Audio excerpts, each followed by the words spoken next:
The Thousand Sunny is made from the wood of the Atom Tree, the very same tree we have finally arrived at in Elbaf. This arc, we will see a final, long-foreshadowed upgrade to the Thousand Sunny, as Franky is set to make one last modification to the ship. The Thousand Sunny will be upgraded into a new age Pluton, as this was the plotline that was built up long ago in Water 7 and Eni's Lobby. This was the ship that Franky was always destined to make, having carried the will of the legendary shipwrights from centuries ago. These blueprints passed down generation by generation, so that one day, if the original Pluton was ever unearthed by evil forces, then a second Pluton could be built to stand against it. The time has come that a great evil is clearly set to unearth the original Pluton, and so the time has come for Franky's character storyline to reach its endpoint, picking up the responsibility that was passed down to him of building another Pluton to stand against evil. Note that I am not saying that the Thousand Sunny will stop being the Thousand Sunny. This will still be the same ship that we've always ridden. The name and identity of the Thousand Sunny won't change. This will simply be the final evolution of the ship into its fully realized version of itself, just as the final saga will feature all of the Straw Hats becoming the fully realized versions of themselves. So let me break down how the entire story in terms of running plot threads, character arcs, and themes has built up to this moment of the final evolution of the Sunny into Pluton in the Elbaf storyline.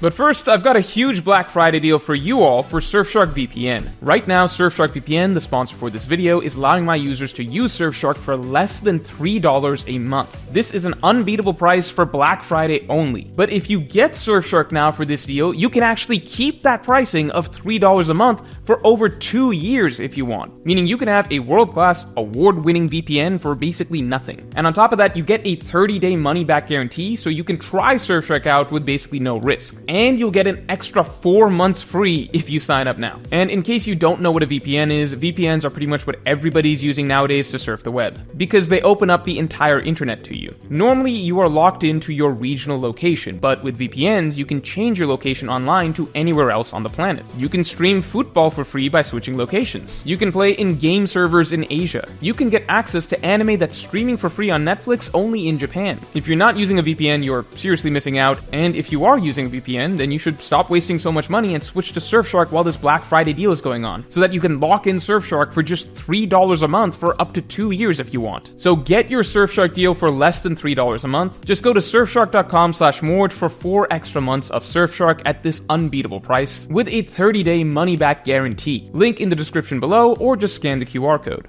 So that aside, it all begins with Franky's story, meaning Franky's key character thread that has yet to be fulfilled and the major Chekhov's gun that has yet to be fired. In Water 7 and Eni's Lobby, the plot revolved around 2 great threats: the ancient weapon Pluton that Robin could potentially unearth, and the blueprints of Pluton that could be used to build a new ship that Franky held. Robin and Franky were counterparts to each other in this storyline, as they each represented 2 sides of the threat of Pluton. Robin representing the threat of unearthing the past, and Franky representing the threat of creating something new, both fitting for their roles as archaeologist and engineer. However, in both characters' cases, while to the world government they represented something to be feared, in actuality they each communicated a necessary message. Robin's message was about how looking into the past isn't evil, and it is in fact correct to continue to delve into history, as knowledge alone isn't dangerous. It can in fact help protect the people of the present. And Franky's message was in the same vein. Creating weapons in and of itself shouldn't be considered evil, and it is in fact correct to continue to create, as the creations alone aren't the problem, it is how they are used that matters. And even the greatest weapon can in fact be used to protect the people of the present.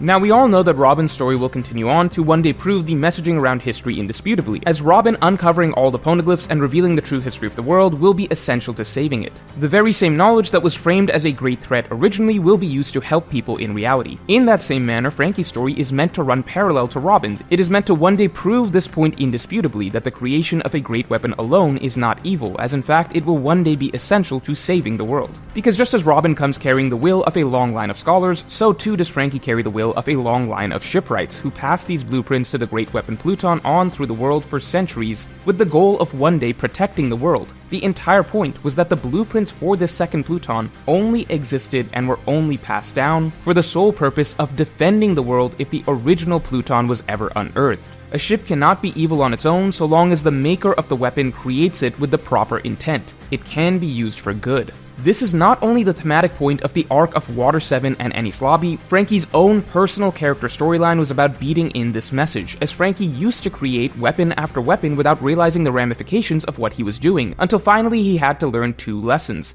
First, how dangerous his weapons could be if misused, and second, that this did not mean he should stop creating weapons, but rather that he needs to be responsible as a creator and build his weapons to be used with the proper intent. The Pluton blueprints were the ultimate symbol of this. They are the blueprints of the ultimate dangerous weapon that ended up in Franky's hands. But the point is that these blueprints' existence are not a problem. It is not wrong to build this weapon. What matters is the choices that Franky makes should he create this weapon. This was the entire story arc of Franky from start to finish, from the little battle Frankies he made as a child to the ultimate warship that he has the potential to make as an adult. Franky's storyline has to conclude with the building of this weapon for the right reason. Now let's stop here a moment because something happened in Water 7 Enies Lobby that put a pause on this narrative arc. Franky chose to burn the blueprints. This moment was Franky making a powerful choice with the fate of the world in his hands. Without these blueprints, no one else could build a counter Pluton if the original was ever unearthed. However, Franky here bet on 3 things. First, that Robin was a good person who would never unearth the original Pluton of her own accord. Second, that the Straw Hats were strong enough and driven enough to protect Robin so that she would never fall into the world government's hands and be forced to unearth Pluton. And third, Franky was betting on himself, that he and he alone should be the sole possessor in the world of the knowledge on how to build Pluton. Because Franky burning these blueprints does not erase them from the world. The blueprints still exist in his mind. It's just that now no one else can have access to them. There is no question that Franky has the blueprints memorized. Franky is a freakishly, inhumanly capable shipwright who has performed countless engineering feats that are far outside the realm of reality. In fact, he's done so many superhuman engineering feats that memorizing a sheet of blueprints would in fact be one of the lowest end, simplest things that we've seen him do as an engineer. To ask how Franky could have memorized the blueprints to Pluton would be like asking how Sanji can remember how to cook a meal without having a recipe in front of him. It's simply a nonsensical question at this point, considering how superhumanly gifted the Straw Hats are in their fields of expertise. So Franky burning the blueprints was an act of faith in himself, that he should be the only shipwright in the world to bear the responsibility of building a new Pluton if needed. So while this moment was a perfect milestone for Franky's growth in his character, it was only a temporary checkpoint in his overall character arc for the purposes of the Enies Lobby storyline. This was not the completion of his overall arc in the narrative of One Piece as a whole. Franky's true storyline from the beginning was always clearly established to be about the responsibility that came with actually creating a great weapon, and the intent in terms of how it will be used. This is not something that Franky ever actually ended up having to do in the Water 7 and Enies Lobby storyline. He never ended up making a great weapon that he had to deal with the responsibility of, because it was obviously way too early in the narrative for Franky to build some weapon of mass destruction. However, that doesn't change the fact that his storyline began with the concept of building dangerous weapons, with the idea being planted that one day the greatest weapon of all time would need to be built in order to combat the original Pluton, and this was a responsibility that was passed down through generations of shipwrights across centuries all the way to Franky. Franky's arc needs to conclude with him coming full circle from his childhood and finally actually building the ultimate battleship.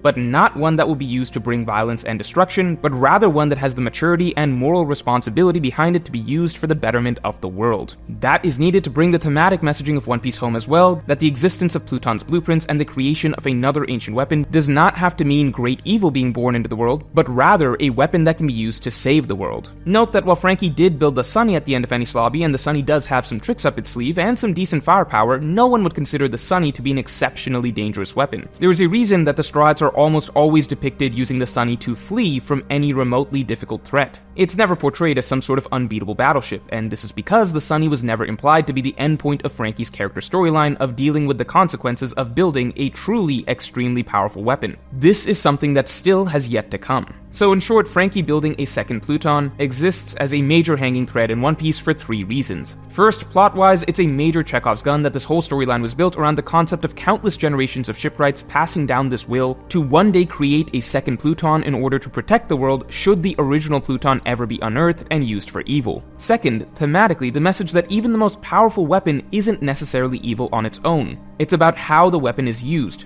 a theme that can only be demonstrated with a new Pluton being built in order to defend the world rather than to destroy it. And finally, Franky's own character storyline needs to come full circle. So on every level, in terms of plot around Pluton, themes around Pluton, and the character storyline of Franky, all of it points towards Franky building Pluton. But you may not yet be fully convinced. So then consider that the major plot points in the story today have clearly set up this arc of Elbaf being the culmination of this long-running story thread of Pluton that was set up all the way back in Enies Lobby. First, we were told that the whole point of the shipwright's will in passing down these blueprints to Pluton was for self-defense, to protect the world if and only if the original Pluton was ever unearthed by evil forces who would use it for violence. That is very literally exactly what is about to happen now.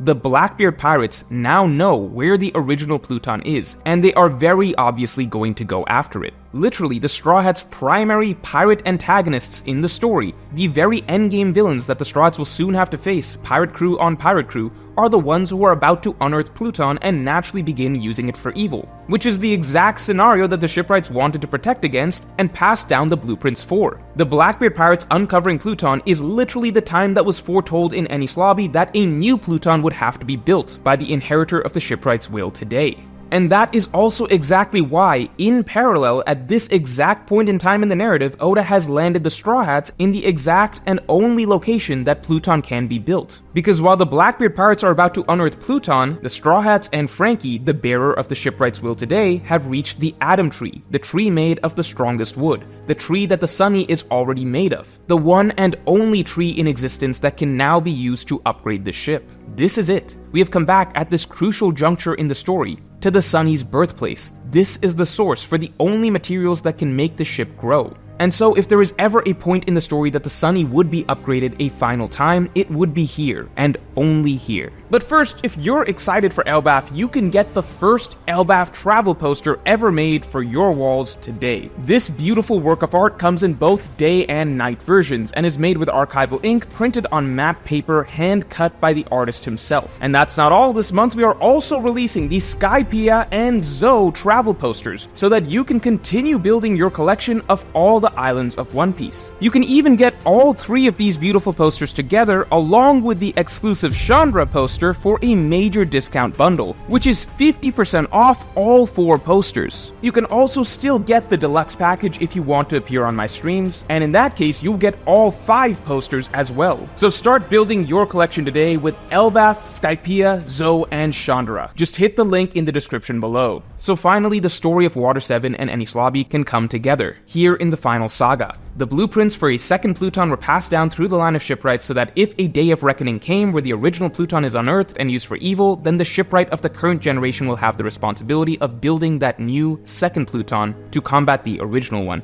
That same narrative is beautifully set up to play out right here and now, with the Blackbeard pirates, a great evil, the counterpart to the Straw Hat pirates, about to resurrect the original Pluton and use it for destruction, and Franky, the bearer of the shipwright's will in the modern day, who still has his unresolved character arc from his youth, now positioned at the Atom Tree, the one place where he can create a second Pluton to fulfill the shipwright's will, and stand against the original Pluton. And just think of how this clicks literally everything else into place. The Blackbeard pirates versus the Straw Hat pirates was always set to be the final and most important pirate battle in the world. When this final battle between the two pirate crews happens, the symbolism of both crews would line up perfectly. Both of them evenly matched, facing off against one another, with one wielding the mighty battleship of legend to destroy, and the other wielding the new mighty battleship counterpart to defend. And of course the Blackbeard pirates would have gained their weapon the way they always gain everything, by stealing it, versus the Straw Hats having symbolically gained their weapon the way that they always gain everything, the right way, by building it themselves. Interestingly, there is also a major clue as to how the Blackbeard pirates' current ships strongly foreshadowed them transitioning to Pluton soon specifically,